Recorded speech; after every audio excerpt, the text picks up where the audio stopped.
Welcome to More Precious Than Rubies, where we explore and celebrate the stories of women in our modern world. I'm Ariana, and in today's special global season, we're exploring how women around the world are living out their callings in extraordinary ways.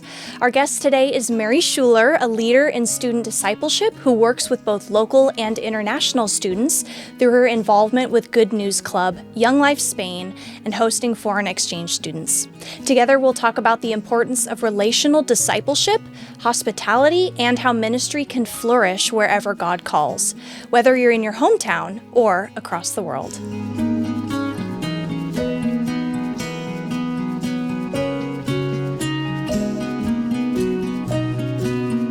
Mary, welcome to the show. It's so great to have you here. Thank you for joining me today. Thanks for inviting me. I'm so happy to see you because we kind of cross paths around church, and with how big our church is, it's kind of easy to get lost and not see each other often. So what a blessing it is to have you on the couch today with me and to have you talk to me. I actually interviewed Mary for a video with my church to talk about the importance of women during Women's History Month, I think it was. And it was just such a joy to talk to Mary then, and it's going to be a joy to hear from Mary now. So Mary, since you're here, can you please tell us a little bit about the Good News Club and Young Life Spain to kind of give the audience a little more context into what you do with those organizations? Good News Club is a ministry of Child Evangelism Fellowship, and it's for school-age kids. Our team goes into the public schools, and it's an after-school club. Okay. So the parents have to give a permission slip, but then we teach them 4 different series, and they're 2 Old Testament and 2 New Testament. And then so we're discipling them, and, salvation and discipleship is our goal with these kids. So that's Good News Club. And then Young Life Spain is a ministry of Young Life. I don't work for Young Life. I'm just helping them. And what they do with this is it's really called USA Camp San Diego, out of Young Life. But they bring unchurched kids, unbelieving kids from Spain. And so I work with a leader that's out of Spain. Cool. And he brings students over in the month of July, and I find host families for them. So they sell the program with it's an English language learning and American culture. Okay. And they do have all of that. But, the goal of Young Life as a Christian organization is to expose them to the gospel. Okay. And so they tell them very clearly, you will be going to a Christian camp 1 week, and you'll be with a Christian family. But they don't really know. They think, my grandma's Catholic, or my grandma goes to church. Right. Oh, and so they don't really understand, and they just hear from their friends that this is a really awesome family, and it's a fun camp. And so they come, and then they get to live with us for a month, and we just live. What's a Christian family look like? What do we? And when they come to the churches, they're like, I've never seen anything like this. Yeah. So it's a way to do evangelism, but the camp really, the Young Life camp, they get totally exposed to the gospel there. So we just, when they come home, what'd you learn about camp? Is Christianity different? Is Jesus different than you realized? And get to just share with them and share our lives, have conversations. But Young Life's stance is earn the right to be heard. So you're not supposed to be pushing anything and not really pushing. You're just living life. You pray at, if you pray at dinner, whatever, however your family, handles things, and they get to watch what's a Christian live like. That's awesome. So it's pretty cool. Yeah, and something interesting that Mary mentioned to me before we started was kind of the work with Good News Club is I gained kind of also to unchurched kids. So it's interesting that these 2 organizations here kind of have more of an angle towards unchurched kids, which I think is a population that I don't hear many Christian organizations pushing into. I think a lot of times we do have that discipleship element to invite your friend to church, invite your friend to when we go to Six Flags or when we do this overnight event or whatever. And it's not a lot of what does that look like after that? What does that look like in their school? What does that look like in their home life? And so I think the interesting part about those two organizations that you mentioned are the fact that these are pushing into unchurched kids' lives and making an impact there. So that's fantastic. Thank you for that context information, Mary. I'd like to ask you a few more questions about you and more into those organizations to kind of give the listeners some insight into your life. So can you share the moment that God called you into ministry across cultures, especially towards students and communities in Spain? I became a believer in my 20s. I think that I was like, good thing I'm not working with kids. I didn't think I liked kids at all. Mary has several sons, mind you. Yes, I do love my children. But I remember, because I'm a registered nurse by practice. I haven't worked for a long time, and I didn't want to be in peds. Okay, got it. So, yeah, they asked me in Bible study if I would lead kids, and I said, I'll pray about it.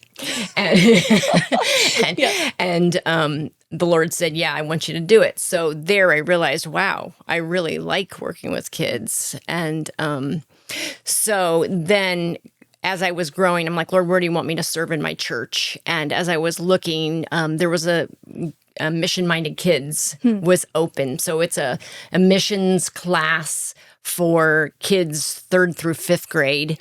And as I was reading those stories, because the most of the curriculum was just reading mission stories to the kids, and I just fell in love. It's like, wow, these people are the heroes of our faith. They're living this out. And so I'm just like, this is so cool, Lord. I just got a heart for missions.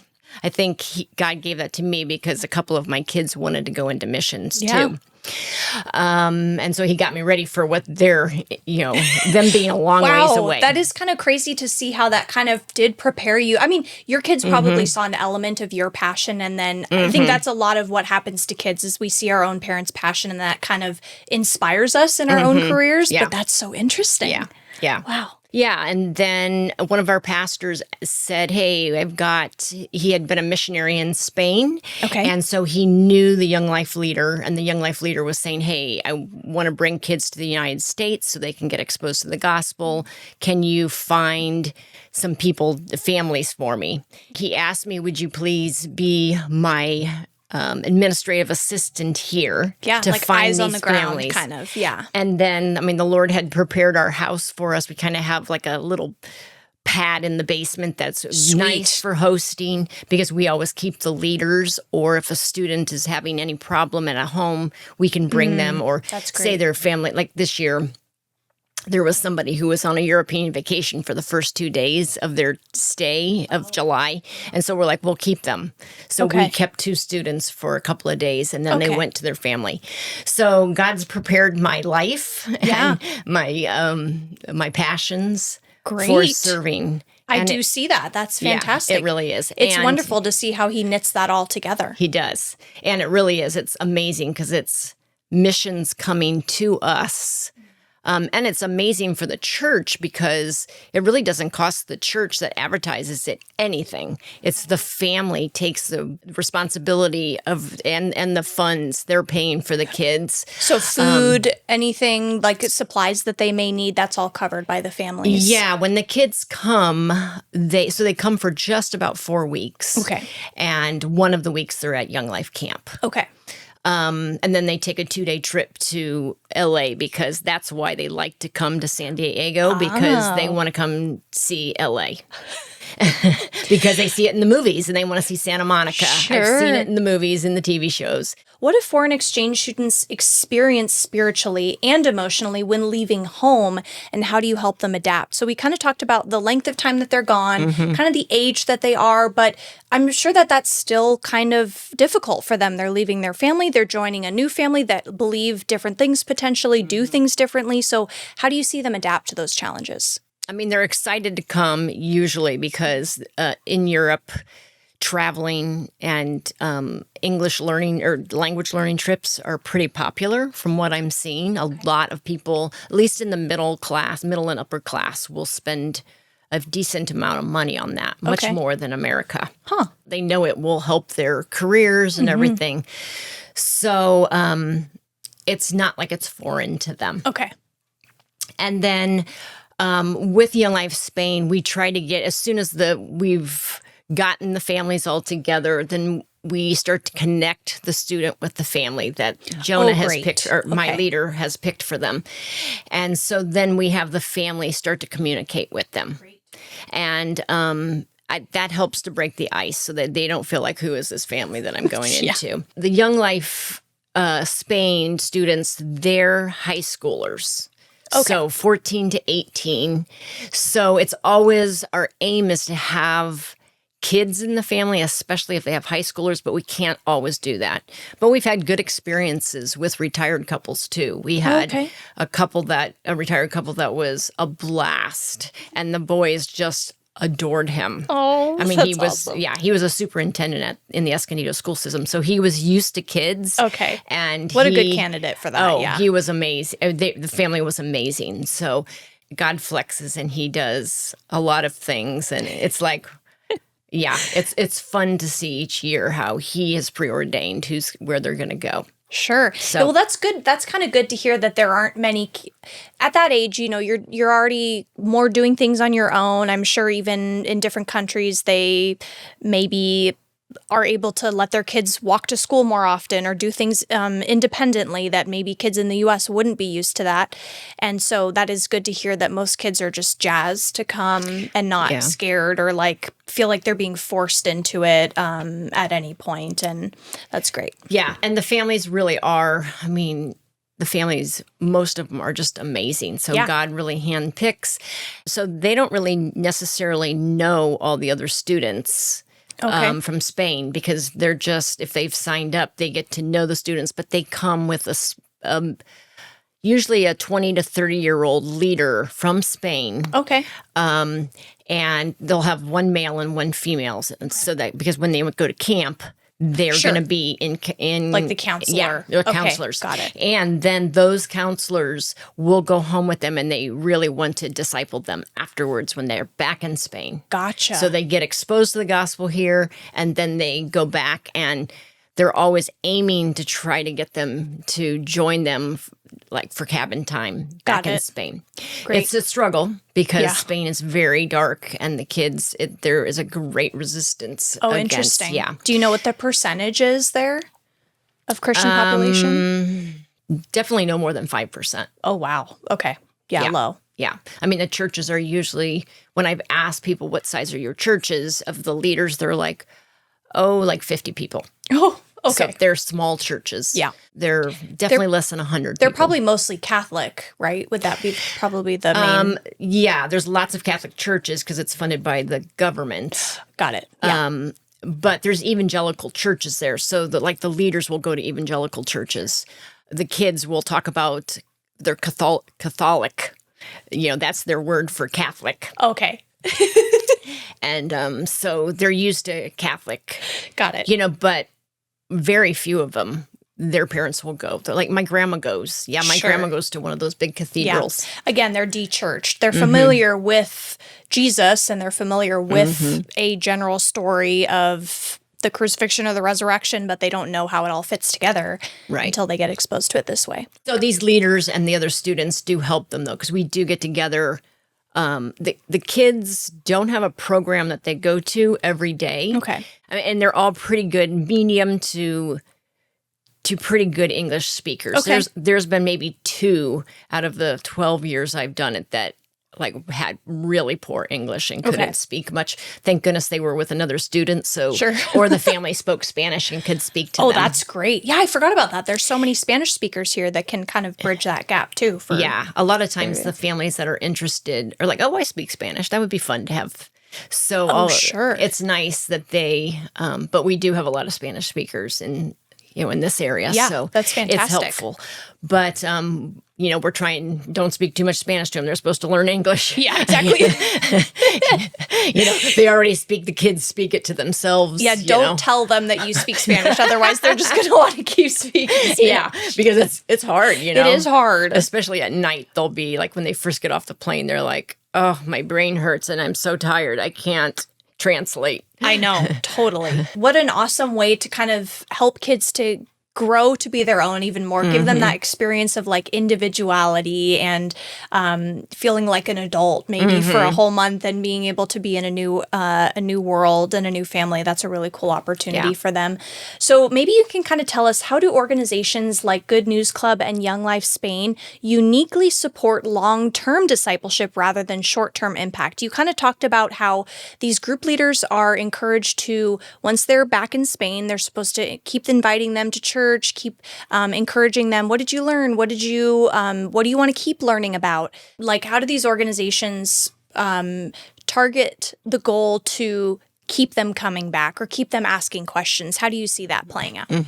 With Good News Club, I mean, one of the CEF's goals is to, as the kid changes, the parents will be saying, what's going on? I see good things, or and we've had parents say, thank you for what you're teaching my kids. I just see them growing so much. And we hope that families, because of the kid changing, the family will start to go to a church. And we, if they ask us, do you have a church you would recommend? We will recommend. So usually the leaders, it's not just from one church. Like the club I work in, there's 4 churches represented in the leaders. Okay. So that's very nice. So we can say, we're allowed to share what churches we go to or recommend.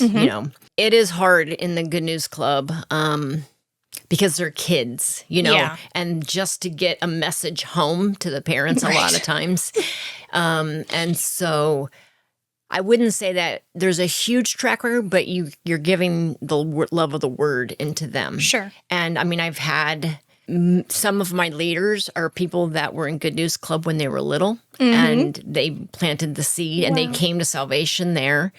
And they're like, I've been following Jesus for 30 years. Oh my gosh. So it's like encouraging to us to hear that. And I was just thinking too, like faith is like a mustard seed, right? Like you may leave those kids after that period of time and be like, oh, none of them came to ask me, can you pray for me? I want Jesus to come into my heart. But that you were able to at least just tell them the gospel and that you can pray over them, and that someday that little piece of story will come back into their mind or inspire something in their parents. I think that's something that I've learned too in the past couple series and seasons. We've talked about de-churching a little bit here and there. And something interesting is that we've seen that parents are more likely to go back to church once they have kids because they see how hard it is for this generation of children, and they say to themselves, maybe a little church isn't so bad, or maybe we should just give them a good community of kids to be around. So something like that is just a small step can lead to a big change in their life, as you see there with that leader. Definitely. Yeah. That's great. Yeah, I think that those things are can be discouraging in the moment, but once you see long-term effects like that, it's like hindsight is kind of 2020 in the way that you see the Lord's work playing out. But once you see, you're like, okay, it's still working, it's still happening. Yeah. We just have to trust, like you said, trust in the Lord, keep praying for those kids. And even this year, God gave me an encouragement. One of the girls came, and actually the first week, she didn't realize she was supposed to be at Good News Club, and so she was out waiting for her mom. And then she called her mom, and her mom says, you're supposed to go to Good News Club. So she came for like the last 5 minutes. And then when I took her out, her sister was in the car driving and said, Miss Mary, do you remember me? And I had her like 15 years ago, and she's driving now. She was a kindergartner through 4th grader when I had her, and now her sister is coming.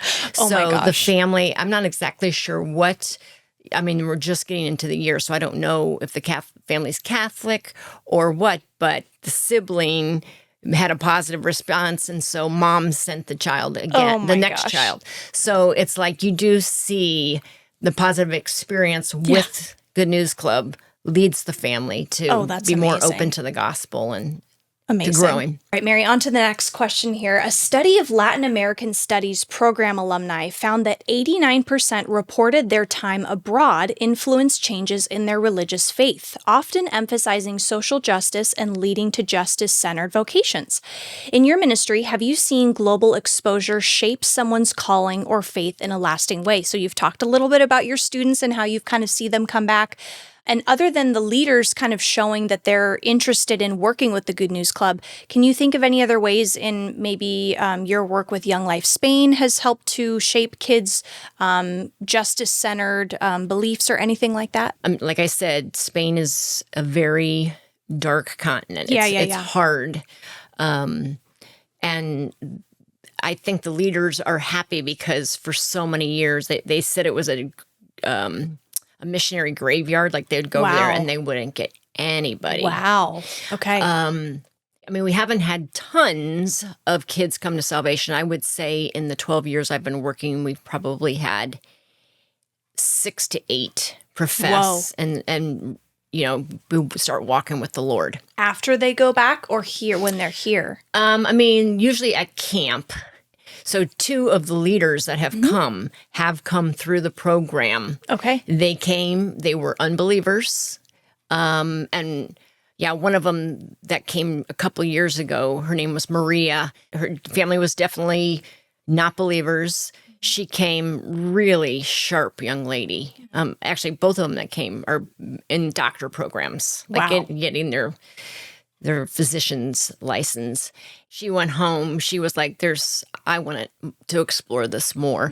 And her parents were really like, this is a cult. We don't like what you're... Interesting. And she goes, well, I want to go. And they knew she was a sharp young lady, so they allowed her, but they were still very hesitant and said, we don't really like this, but after about 6 months, they said, we don't really like this and we don't know what it is, but we see good things in your character, so we'll let you continue to go, because she was getting discipled and she was going to church. Got it. With the leaders that had come with her. Okay.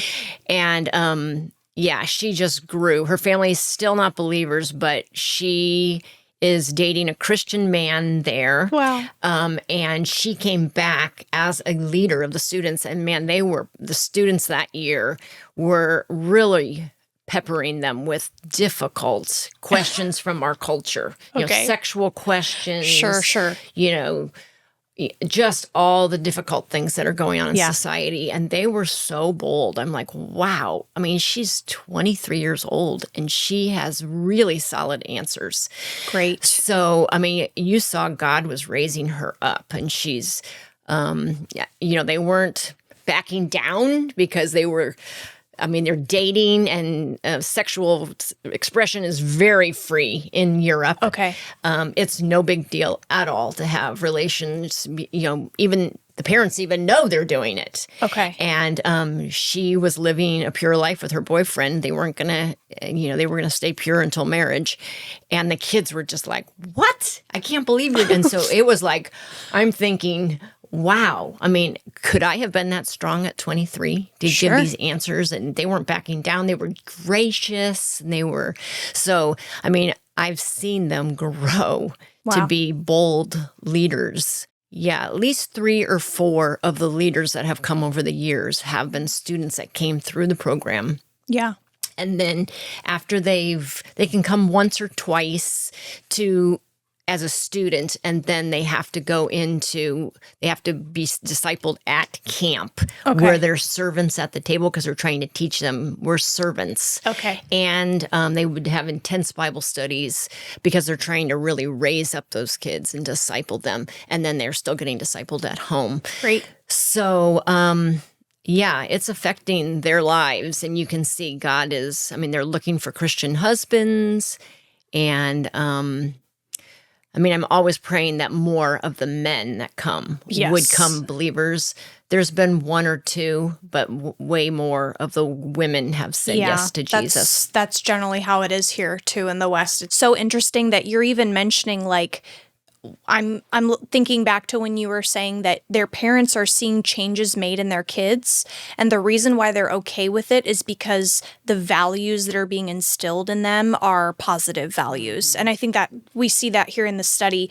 Even if kids aren't professing the gospel or interested in pursuing a life as a Christian, they're getting good values instilled in them from others, and that's making a difference in someone's life, right? And so I think that's either way, that statistic, I think, proves to be positive in that our generations are hopefully getting better, and the fact that like they're gaining a sense for compassion and service at the table and things like that. So either way, I'm sure that that's a blessing. And again, they're getting that mustard seed. They're getting those good values instilled in them, and their parents are appreciative for it. Yeah, So yeah. that's great. And I'm sure that you would agree too if your son came back from a camp where he was, offering to make you dinner every night. You'd be thankful for that too. So. Definitely. Well, Mary, you've come from an experience, so I'd be great if you could speak on this. Hosting a student means making space, physically, relationally, and spiritually. So what does hospitality look like to you as a form of ministry? I mean, before we even started to do any of this, God had given us a house that works for hospitality. So it's fun to see that, okay, I have this design for you and you don't even know it yet. But so, yeah, opening your home is hospitality. You don't have to be perfect at all. Things don't have to be perfect. I remember one year we were having a house project, and like they were redoing the kitchen and the living room floor. And I was like, oh, we can't do this. And my husband's like, they're teenagers. They don't care. They're boys. They don't care. And they really didn't. And we ended up laughing because each day they'd come home, like they'd come home from camp and it's like, oh my gosh, everything looks different. All the furniture's on this side of the room now. And we sat outside on the deck in this little crowded space because that's what was going on at that time. And so, it would give laughter and stuff. So, people don't need to see perfection. They need to just see you care about them and you spend time with them. What a good picture of just the Christian life in general. We're not supposed to go through life thinking that we're supposed to be perfect, right? Yeah. And so even just a life of messiness or other kids or no kids is going to have some bumps in the road, and that's okay. And showing those kids that just because we say we're Christians doesn't mean that we present ourselves as perfect or anything like that. And so I think that just showing those kids that, hey, we're still normal, we're still people too, like that's a great example. Yeah, and usually over the years, I've seen that families that have gotten to share their struggles, like one of the host families had gotten pregnant out of wedlock, and she was able to share that with them. Wow. And I can't remember the situation with the student, but I mean, it just brings the walls down when totally. They see. Yeah, I remember a number of family that was like, I don't think I can do this. Like, I don't think our family's right. And she just was saying, oh, like, you don't have to worry about all that. Like, just be real, because that's what they need to see. Yeah. And those situations that can be sticky can give really good conversations. I think in one of the years, one of the students had lost somebody, and the adult, the family had just lost somebody. And so God used that to minister to them. And so those messy things of life can really give good conversation and can soften hearts, because it's like, oh, wow, this really means something to me right now. Yeah, and relatability. Even those kids are like seeing someone at a completely different age and stage in their life, but still finding ways to see similarities in them, and maybe even with their parents, and that's probably comforting for them as well. And then you get to share a Christian standpoint of how do we think about death? How do we think about, an unwanted pregnancy, and what will we do? And that could be like, wow, I would never have heard that for an unbeliever to come into that. They see you're a reasonable person, you've been kind to them, and you have a solid family, and this is how you worked through this. So those can really cause great conversations. Yeah, that's fantastic, Mary. Well, what practical steps would you give to someone wanting to mentor or minister cross-culturally, whether abroad or in their own town? So maybe you can also use this as a way to kind of tell people a little bit more about if they want to get involved in Good News Club or Young Life Spain, how can they do so? Well, I would start with prayer and make sure that's what the Lord wants Mary you to praying. do. Yeah. Yes. Because especially with the Young Life, with hosting, you really have to have the whole family on the same page because the student is staying in the house. And if there's tension and they feel like, well, these people don't really want me there, that's not a good witness to them. Right. And there's some years that are not good years for someone. Like if the family is too much craziness, it might not be. So, and sometimes that will happen. And then a year or two later, they'll be able to do it. And it's the right time for that family. So you want to ask the Lord, is this of you? And is the family on the same page definitely for a hosting thing? As far as practical steps for Good News Club, maybe you can talk to like a parent, because since this is more kind of like a local ministry, maybe you can talk to a mom or a dad that has heard about Good News Club, that is thinking of sending their kid to Good News Club. Like, why would you want them to have their kid be involved with that? It's fun for them I think it's a good experience for them to be doing Christian stuff in a non-Christian, like in a school environment, because it's nice for them to be able to invite their friends, whereas they may not be able to invite them to church, but the parent of that unbelieving kid might be able, okay, you can go to Good News Club. Yeah. So I've seen that where kids have gotten to invite their friends, and that was a blessing. If you want to check it out, the parents are allowed to come and sit That's in good on to club. know. I mean, we're always like, you are welcome to come and sit. Okay. Because we want you to feel comfortable. You're welcome anytime you want to come in and observe. Even if they don't believe in Jesus, they're going to learn good morals. They're going to learn, here's this book that's been here and has given wisdom to people for thousands of years. It's fun. It gives them, I'm always pleased. Some of the kids, we take early release day because there's not as many clubs. Okay. And normally, normally the kids would get out at 2:30, but they get out at 12:30. And so they get an extra hour and a half that the kids stay with us, and it lets the parent work longer. And it's a fun club. We do the Bible story, but we're doing games to the memory verse. We're songs to learn the memory verse, games that are review games to the story. They get snacked. So it's a fun club. Yeah. And I think they're going to learn good morals from it too. Even just getting to hear that their kids will be encouraged in a club where they're not going to be ignored. They have people there that care about them, that are going to be taking good care of them, that want them to learn, that want them to be safe. I think that that's really encouraging too in a school environment. Not to say that there aren't good clubs that are offering that as well. Like I went to Boys and Girls Club after school, and that was an X-Track, and that was like one of my favorite things to do after school. But I'm sure if that had been available to me, my mom would have probably just made me go to that instead. Yeah. But yeah, what a great opportunity for parents to give their kids that option after school and be with their friends for another amount of time. And hey, if they don't have to do homework for another 2 hours, I'm sure the kids don't mind that. Yeah, definitely. Well, great, Mary. Let's get into the last question here. So what's one thing that you hope this next generation of global women and student leaders understand about living with purpose? I think the Lord wants us to get out of our churches and go, reach out to the lost.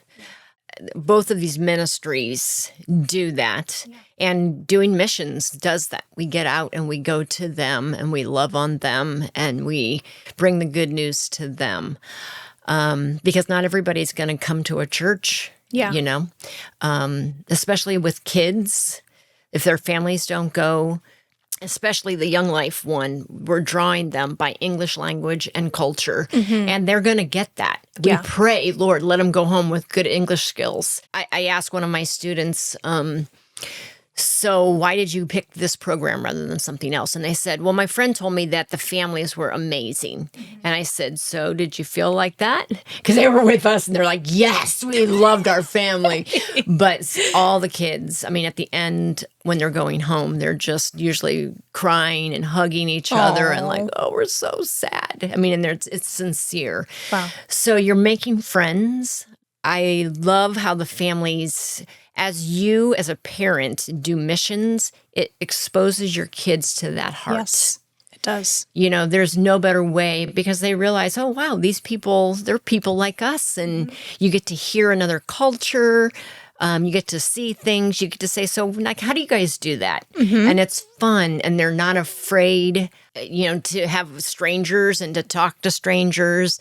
It just gives them a heart for missions. So I really like that. I always encourage parents, if you want to give your kids a heart for missions, this is one way to do it. You're showing them by your life that this is important to us. Yes. And I hope it becomes important to you. And it's also good. It's good for our kids to have to give up a little bit. Sometimes the kids have to come in and sleep together with their sibling so that the student can have a room. And the Lord blesses that, and they do not regret it. They don't, they don't get to the end of the month and like, why did I have to give up my room? They had such a good experience that, they're grateful that they did it. And so it makes us able to let go of our comfort, and the Lord blesses that, I think, in those relationships and those experiences. He does. I don't think they'll regret it. I don't think so either, Mary. Well, I've seen him bless you in the way that you do have a heart for missions and you have a heart for kids. And what a fun way that your life has evolved into that passion. So thank you so much for sharing all that with us. It's been an incredible conversation, so inspiring and heartfelt for me, for, like I was telling you, someone who my heart has grown for global conversations and global women and men who are making an impact for the gospel. And you're doing that too. So I'm inspired by you. And in a globalized world, young people are more mobile and culturally connected than ever, as we've seen. So your work is helping the next generation to discover their purpose and live out their story. So again, thank you, Mary, for joining us on this conversation. It's been so helpful You're to welcome. me. Thank you so much for being here. If any of you are interested in Good News Club or Young Life Spain, I'll put the information in the description box if you'd like to read more about it. This conversation with Mary has proven that our everyday life can be a place of ministry. You don't have to cross an ocean to impact someone's life. Wherever you are, hospitality and discipleship begins with an open heart and a willingness to say yes, and prayer, as Mary would say. So I hope this episode encourages you to step outside your comfort zone, cultivate relationships across cultures, and remember that your life has the power to reflect God's love in meaningful places near or far. If you enjoyed this episode, be sure to subscribe, leave a review, and tune in next time as we continue to explore the lives of remarkable women. Until then, you're worth far more than rubies. Set about your work vigorously with arms strong for your tasks. Open your arms to the poor and extend your hands to the needy. Charm is deceptive and beauty is fleeting, but a woman who fears the Lord is to be praised.